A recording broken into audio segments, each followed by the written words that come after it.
Happy Halloween! Hello everyone, welcome or welcome back. My name is Suni. I am the maker behind ippeun. It's here on YouTube, also available on Instagram and Ravelry with the same username. We are on to the 5th and a very special Halloween episode. I'm going to try to upload this on Halloween itself, so it can be a little surprise treat. I don't know. But yes, it's going to be pretty short because there's not that much to talk about, and also I do have to get going as soon as I'm done filming this. So let's get started.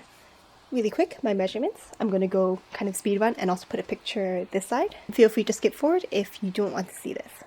So my height is 5'2" or 158 centimeters, bust 33 inches, 84 centimeters, waist 30 inches, 76 centimeters, hips 37.5 inches, 95 centimeters, thigh circumference 55 centimeters, 22 inches, shoulders 16 inches, 41 centimeters, torso length 15 inches, 38 centimeters, arm length 20.5 inches, 52 centimeters, bicep circumference 10.5 inches, 26 centimeters, wrist circumference 6 inches, 14 centimeters, and then I am a US 7, UK 5, EU 38 shoe size. So because it's a Halloween episode, I am not wearing any of my knitwear because I don't really have any of that fits the vibe or fits the costume that I'm wearing tonight. So we're just going to keep going regardless. So recently finished, there's only one thing, and it is a test knit that I did for Sarah, who is denim and rain fibers. And you can see I haven't yet woven in my 2 ends, but it's okay. So these are the Hawkins socks, and I believe I mentioned this last episode and kind of gave a little bit more information. I think they're inspired by Stranger Things. And so there are 4 sizes of these, and the foot circumference ranges from 8 to 10 inches, and the foot length from 8.5 to 11 inches. Below that you can kind of customize, especially the length of the leg, the heel, and then the foot itself. And I think I technically did 1 or 2 rows less of the actual decreases when you get to the toe because it is a cuff down sock.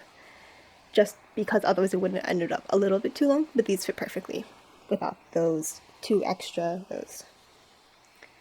And I used for this Milla Naturally Soft Aran for the main gray color, and then this black color, and 227 clad gray for the main, and then 200 slate for the black. And the other contrast color is the blue-green, which is an unraveled yarn that I got from a thrifted sweater, which is a cotton linen blend. Next up is a work in progress that I was kind of hoping to have finished, but just life happened and it is still very much a work in progress. So this is what I have so far of my Santa baby shrug, and this is a design by Anne, who is I Will Crochet over on Instagram. It's a made-to-measure pattern, so it can really customize to fit whatever your measurements are, and also technically whatever yarn you use, which is really nice. And this is a test crochet. This is a test piece for her. It is the first time I've ever made, and also first time I will ever wear this kind of shrug bolero design. And I'm using it in the yarn I mentioned last episode, which is Brighton Beach in the Golden Starshell colorway. I've also made a lot of progress, as you can tell. I have the front and back panels, and I'm working on this sleeve, making slow progress, but it is progress. And so it's really pretty with the yarn, which you can see a lot more clearly now, provides these different splotches of color throughout. I think it's really cool. And I'm not sure what I want to use for the ruffle color yet. Really don't know, but I will decide when the time comes to it. And I will also say I kept misreading either the pattern or my own notes, so I made the front and back panels, realized that they did not match up, so I had to frog both of them, restarted, and then finally got to here. And I messed up the sleeve also, but then I was able to frog and redo again. And I believe I raved for a very long time about the pattern last episode. So applies, it's beautiful, it's great. I love going through it, I love looking at it, and it's making me remember how much I like crocheting, because it's been a while. I've just been knitting for a lot, but crochet is fun too. Quite like it. Especially with this yarn. I'm also really falling in love with how, is this considered a variegated yarn? Total? I'm not sure. I think variegated. But I'm really seeing the appeal now that I'm making this with that yarn, because it's so cool to see all the different color parts pop up as I'm working with it. Oh, when's the next pink section? When's the next blue section? Stuff like that. I don't know. It's just very fun. As I'm using that, I'm also using Little Leap It very well. And then next work in progress, I started last week maybe? And there's not much done, but I'm hoping to get it done because it isn't a test knit maybe before the end of November. I think that would be nice. So I'm working on the Sporty Skort, which is a design by Florence Miller, who is Handmade by Florence on Instagram and YouTube. And it is a really cute skirt pattern. So it's a skirt, but then it has optional insert shorts, which I really would want to do because I think it's really cute. And I will say I am making quite a few modifications. They're all listed on my Ravelry page if you would prefer to just see it there or just have it as reference. I'll link that down below as well. So I guess the main modification that you can see straight off the bat is that I did not start with the sort of waistband. I just started and immediately went to the skirt section because I wanted to attach the waistband separately later.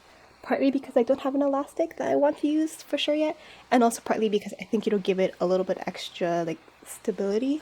I don't know how to describe it. I believe Andrea Mowry in one of her podcast episodes, I'm not sure which one, sorry I can't track it down, but mentions of how when you do a top-down sweater, it might be better to not do the, neckline first, and to just go straight to the body sweater and then attach it separately later, because it does provide a little bit more structure and strength when you have that cast-on edge that you're using to help it from kind of like sagging down and stretching out too much the neckline.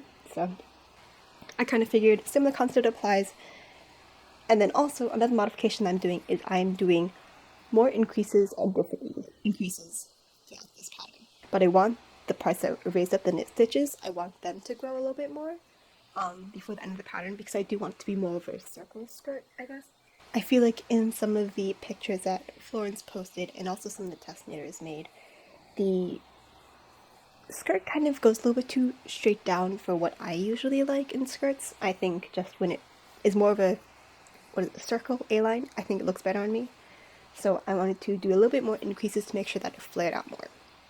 Although we will see how it holds up, because it does mean that it will end up wearing more. I'm not sure. So I'm making the skirt in the size D, which is the 4th size. There are 12 sizes, A through L, and it's for a waist measurement of 63 centimeters or 24 inches to 118 centimeters or 46.5 inches.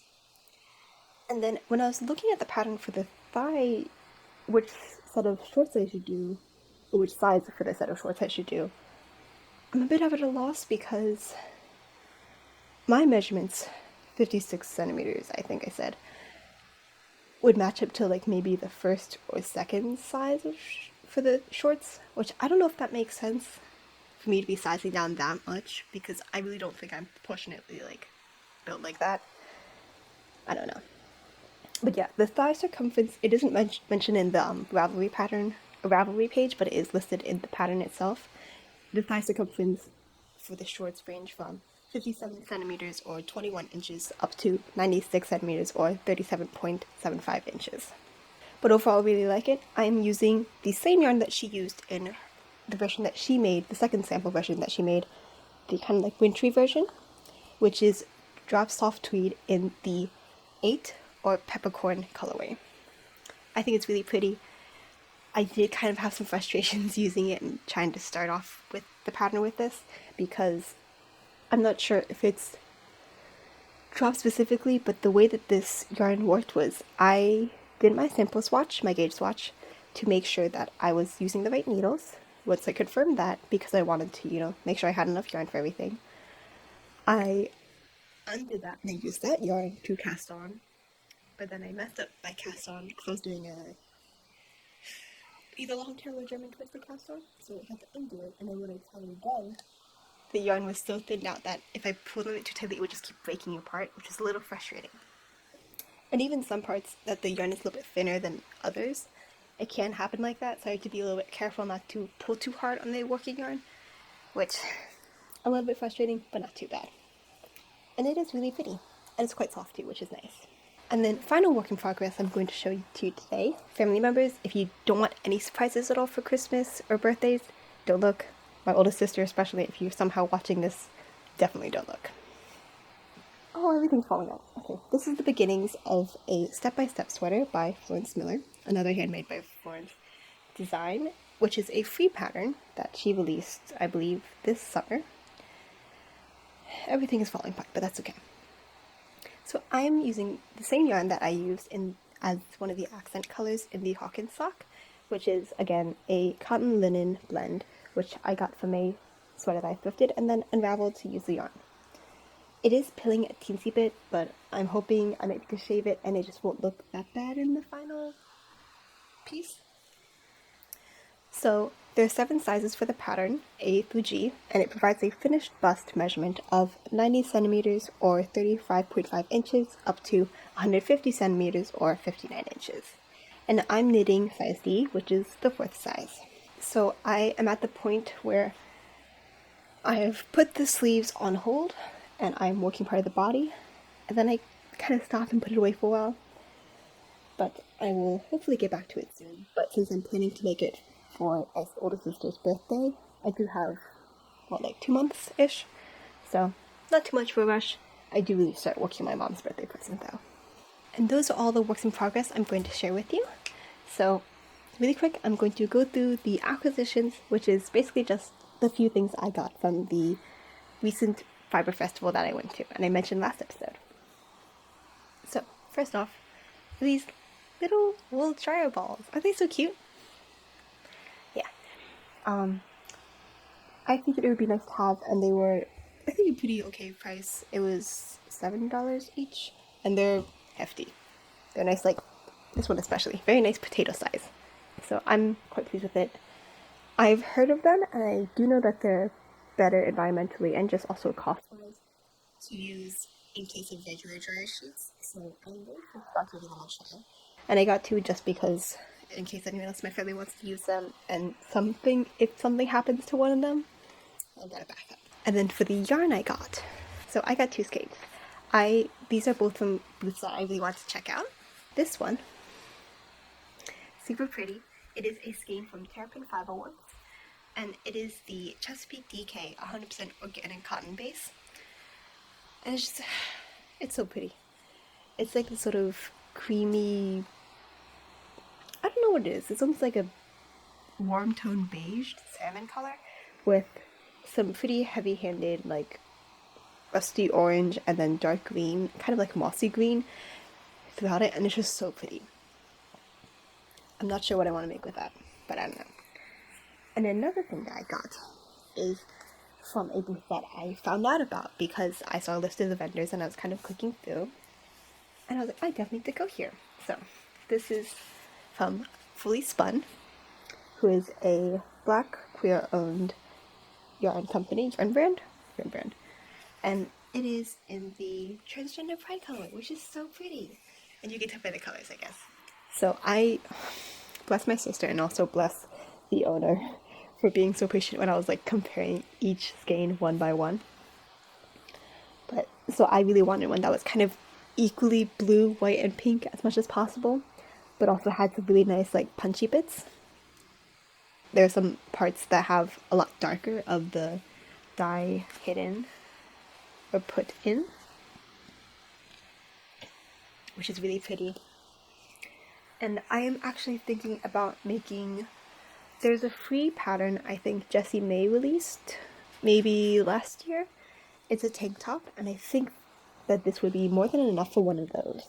I'm not sure what I'll do with the leftovers, but I guess I will weigh and then go through Ravelry and try to figure out what projects are available.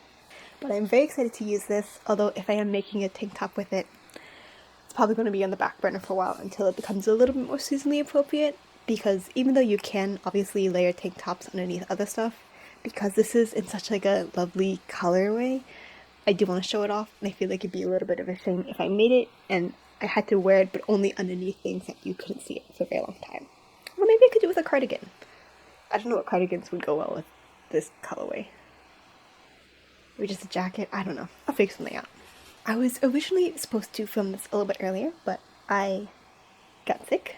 Even when I was recovered, my voice was still kind of like congested. You might be able to hear it still now, I'm not sure. And then also I just wasn't feeling very up to it. Motivation and just like my mood has been a little bit all over the place these days. Not all over the place, it's just not been the greatest these days. But I don't know. I'm trying to take care of myself and do what's best for me. But who knows what's best for me? I don't. I hope you enjoyed. If you do anything for Halloween, I hope you have fun, you're safe, and you're not too cold. And yeah, you just have a good time. Good night. And if you are not celebrating Halloween, or you're just, hanging in there, have a good Monday. Hope it was okay for you. Hang in there. Life is tough, but, it's in the little things like knitting, crochet, whatever other hobbies you have. If you managed to stick around, thank you very much. I hope you enjoyed. If there's anything you're curious about or you'd like to talk about, feel free to either comment or DM. I would love to talk. If you're working on something while you're listening to or watching this, I'd love to see or hear about it, so feel free to, again, comment a DM. Show me. Talk to me about it. I want to hear it. So that is all for today. Thank you again for sticking around, and I will see you next time, whenever that ends up being. Bye bye.